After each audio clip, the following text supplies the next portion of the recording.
Labą dieną, sveiki. Šiandien vyksta autizmo supratimo diena. Ji vyksta ne balandžio 2, o balandžio 6. Mes šiek tiek išskyrėm iš kitų, dėl to, kad šiandien yra šeštadienis, nuostabus oras lauke. Ir mes iš tikrųjų tikėjomės, kad šeštadienį daugiau žmonių ras laiko pas mus ateiti ir apsilankyti. Ir sulaukėm svečių ir iš kitų miestų, kuom labai džiaugiamės. Mes esam numatę 2 erdves, tai viena yra konferencijų salėje, kita yra renginių erdvėje. Ir jie šiek tiek tie pranešėjai mūsų skiriasi. Konferencijų salėje mes numatėme šiek tiek daugiau specialistam, be abejo yra kviečiami ir tėveliai. Ten bus lektoriai apie ugdymą, medikai, mes taip pat sulauksime ir medikų. Taip pat bus kalbama apie sensorinę integraciją, vizualų tvarkaraštį, žodžiu apie viską, kas yra aktualu dirbant su mūsų vaikais. O kitoje salėje mes turėsime šiek tiek laisvesnę tokią formą. Mes turėsime Antaną, ko aš labai laukiu. Mes turėsim ne 2 demo pamokas su šuniukais, ko labai laukia vaikai. Ir turėsim taip pat aromaterapiją, kalbą apie osteopatiją. Na, bus tikrai įdomu, bus daug visko. Tai tikiuosi, kad viskas pavyks gerai. Aš iš tiesų labai džiaugiuosi šiandien būdamas čia. Šiandien džiaugiuosi, kad Lietuvos vaikai organizuoja tokį renginį.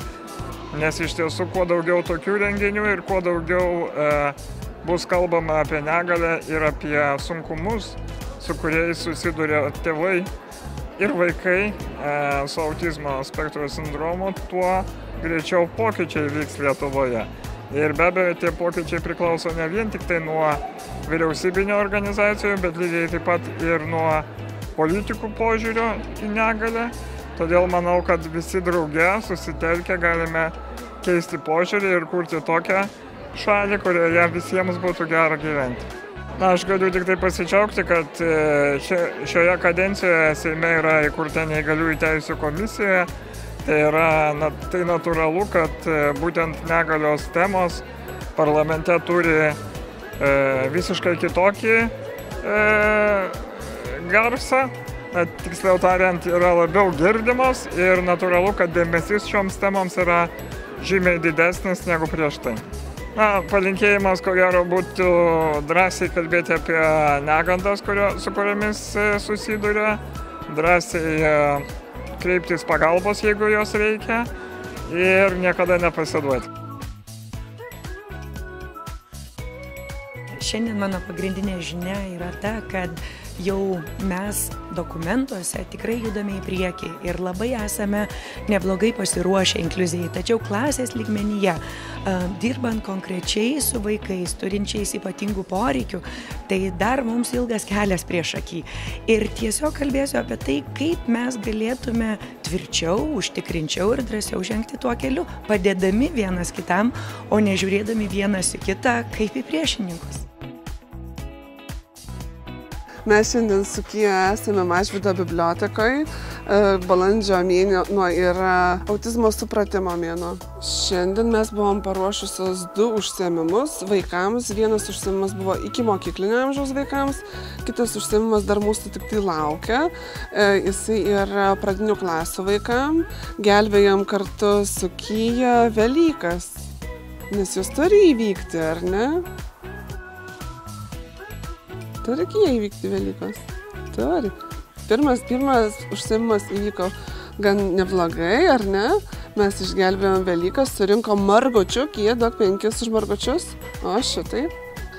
Kaniterapija man tai yra pagalbinis būdas, kaip galiu dirbti su vaikais. Šuo yra ne tik tai mano asistentas ir mano kompanionas užsiėmimo metu, bet jinai padeda vaikus motyvuoti, įtraukti, greičiau atsiskleisti ir greičiau užmegzti ryšį.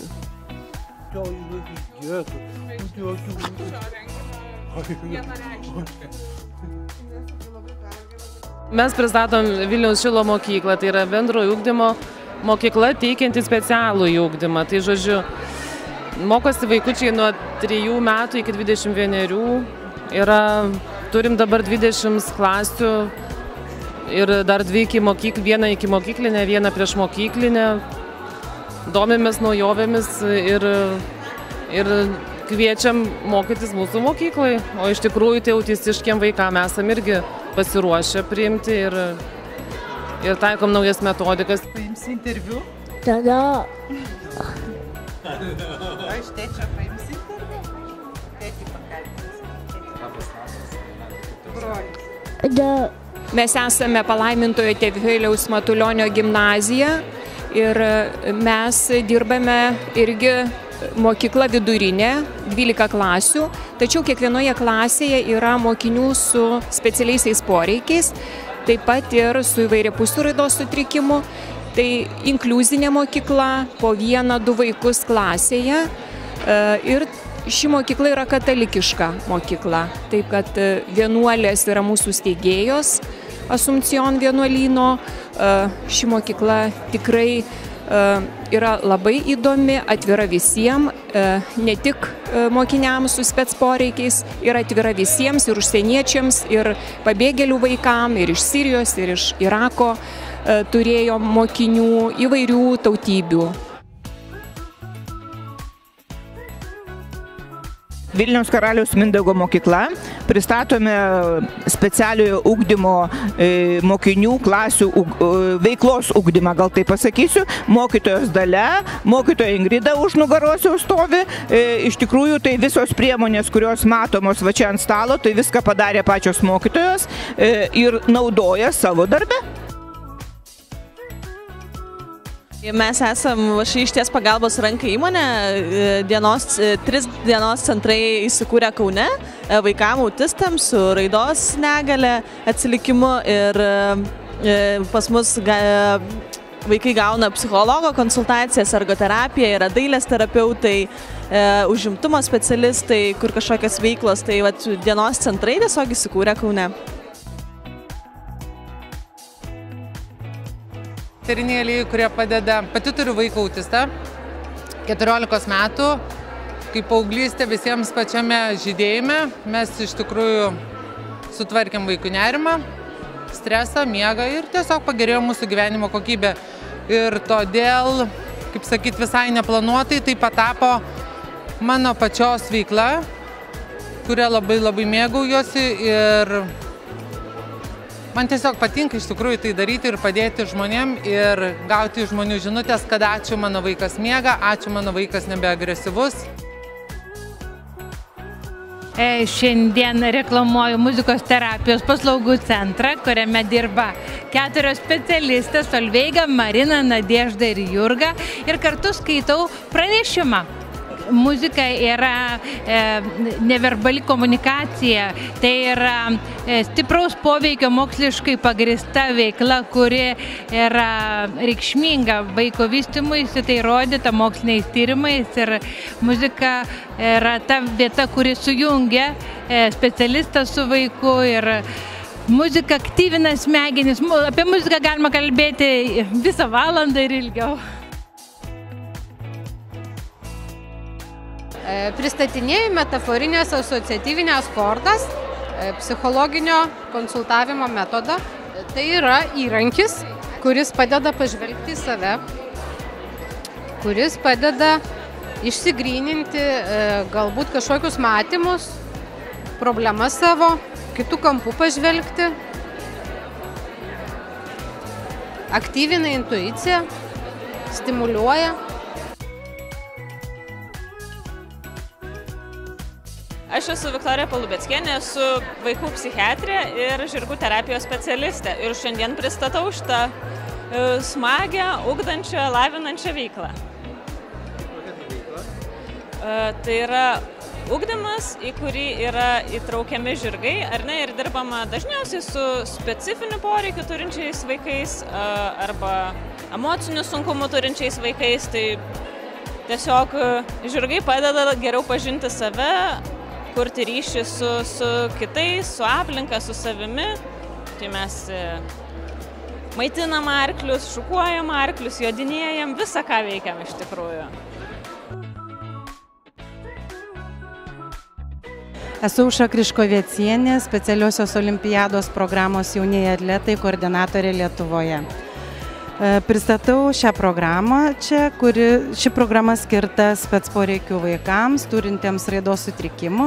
Ir programa padeda vaikams pažinti sporto pasaulį, susipažinti su sporto šakomis. Ir mūsų tikslas programoje įtraukti vaikus nuo 2 iki 7 metų, kad jie kuo anksčiau pažintų tą sporto pasaulį ir galėtų sportuoti kartu su tėveliais. Esu Kristina Surdokaitė, Lopšelio darželio Rūta auklėtoja. Esam valstybinis Vilniaus Lopšelis darželis, kuriame turime 2 grupės, kur ugdomi vaikai turintys specialiųjų ugdymosi poreikių. Tai yra dvi grupės, vienoje grupėje yra mišrūs vaikučiai nuo 3 iki 6 metų ir priešmokyklinio ugdymo grupė 6–7 metų vaikai. Ugdome pagal individualias programas ir darželio sukurtą programą pažinimo takeliu. Taip pat naudojame ir jaunojo atleto programą vaikams ugdant fizinį aktyvumą. Ir dar viena iš darželio ypatybių, mes turime ypatingas treniruotės ypatingiems vaikams, tai bendradarbiaujam su Lietuvos futbolo federacijos masinio futbolo asociacija ir kartu su futbolininkais profesionalais rengiame vaikams futbolo treniruotės ir šventes. Šiandieną mes esame autizmo supratimo dienos proga, susirinkome į šią gražią įstaigą. Esame Vilniaus Lopšelis darželis prie Pasakų parko, kuris turi specialiasias 6 grupės.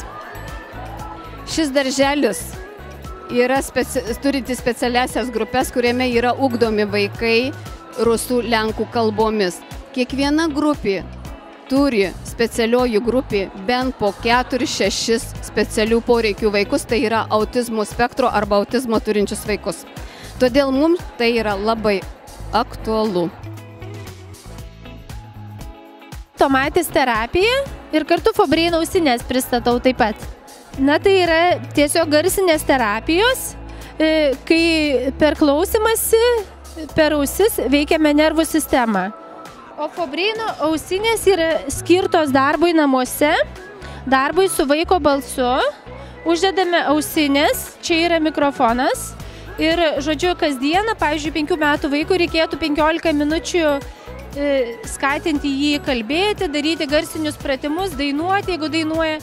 Tai jos skirtos darbui su tų vaikų, kurie turi kažkiek jau kalbos.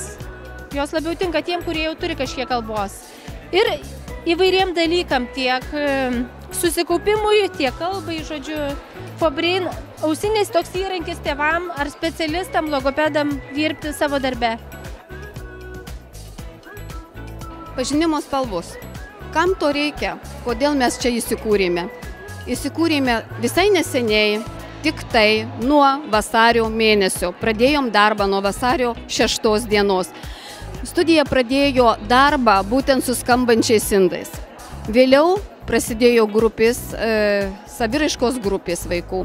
Taip pat šioje studijoje vaikai lankosi, ugdomi jie yra kaip pas specialų pedagogą, logopedą, psichologą.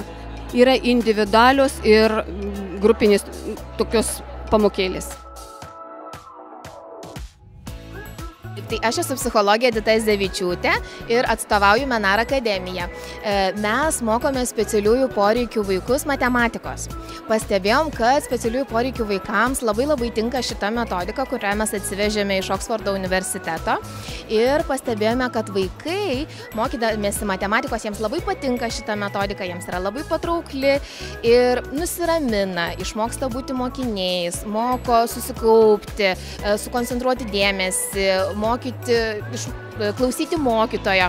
Tai, kaip sakant, mokomės matematiką, bet kaip šalutinis produktas yra mūsų mokinukai tiesiog tampa tikrais mokiniais, išmoksta būti mokiniais, išmoksta išsėdėti klasėje, išmoksta nusiraminti. Mes esame iš viešosios įstaigos Neuroharmonija ir teikiame tokią harmonizacijos paslaugas. Taip vadinamo neuroninio grįžtamo ryšio metodų lietuviškai, angliškai neurofeedback. nuimam stresą, padedam nusiimti, gerai jaustis, sveikatingumo priemonė. Tuo pačiu ir pagerėja elgesys, taisosi elgesys, gerėja net ir autistam, gerėja labai elgesys, jie gali jau socializuotis, gerėja kalba jų, kaip dingsta stresai ir baimės. Mes esame ABOS centras, mes dirbam su vaikais turinčiais autizmo spektro sutrikimų arba įvairiapusių raidos sutrikimų, kitų raidos sutrikimų. Ir mes jiems teikiame taikomosios elgesio analizės terapijos paslaugas. Tai yra tokia terapija, turinti mokslinį pagrindą, kuri ypatingai tinka autizmo spektro vaikams. Mes juos ugdom, iš tikrųjų, mes juos mokom, mes turim pamokėlės labai smakes, kuriuose vaikams sekasi, kuriuose jie gali ir kuriuose jie daug dalykų padaro. Tai vat mes iš principo kalbam apie ugdymą ir įgūdžių formavimą. Mano vardas yra Gabrielė. Tarp kitko, mano neapmokama darbuotoja modelė irgi yra Gabrielė šiandien. Gabrielė, ar gali pajungti, pavyzdžiui, mėlyną šviesą?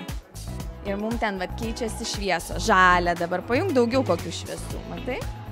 Mes turim sensorinę įrangą. Sensorinė įranga tai reiškia, kad šviesas, garsus, vaizdus ir žaidimus interaktyvius viską galima valdyti iš štai vienos planšetės. Ir dabar, pavyzdžiui, Gabrielė galėtų mums jungti kokį vaizdą gražų, ne?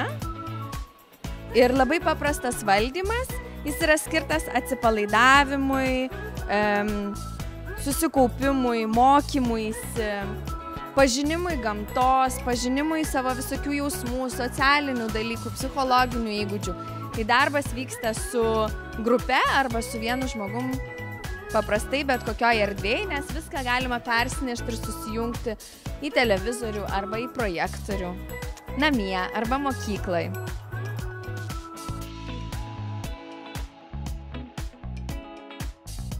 Mes esam žmonės iš Žaislų muziejaus ir pristatinėjom šiandieną Žaislų muziejų, būtent kaip vieną iš erdvių, kur labai laukiami visi yra, kurie nori tyrinėti. Mūsų tema yra žaislų istorija, kaip žaislai ir žaidimai padeda žmonėms gyventi linksmai, treniruotis, lavintis, žaisti su draugais, kompaniją suburti. Tai mūsų tikslas ir buvo parodyti, kad yra tokia erdvė, kur galima ateiti su šeima, su draugais, su vaikais, su mokykla, su darželiu, su senjorais, seneliais, nu, žodžiu, su visais, su kuo norite ateiti. Tai va štai čia keletą turime dalykų. Tai tokia nedidelė labai dalelė muziejaus atvažiavo šiandieną, itin nedidelė, bet tokia, kuri papasakoja apie tai, ką galima ten būtų nuveikti.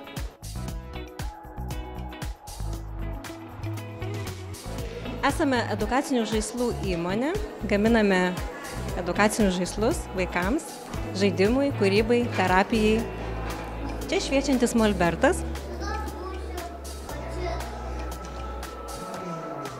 Piešiant ant jo visi daiktai šviečia, yra ryškesni. Prie jo galima piešti dviese, iš abiejų pusių. Čia yra apvalus šviečiantis staliukas. Vaikai labai mėgsta šitas priemonės. Jie tiesiog prapuola jose, piešia, išreiškia save, kuria, atsipalaiduoja, pajaučia bendrystę kartu dirbant.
Mano žinia būtų, kad aš labiau nešiu vilties ir progreso žinią, kad galima pasiekti didžiulį progresą ir kad yra viltis, kad Lietuva ir visa valstybė pasikeis į gerą.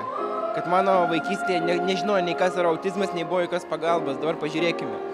Buvo pirmadienį renginys Seime, šiandien visa Mažvydo biblioteka. Daug žmonių žino, daug žmonių mąsto ir tikrai visuomenės nuomonė keičiasi.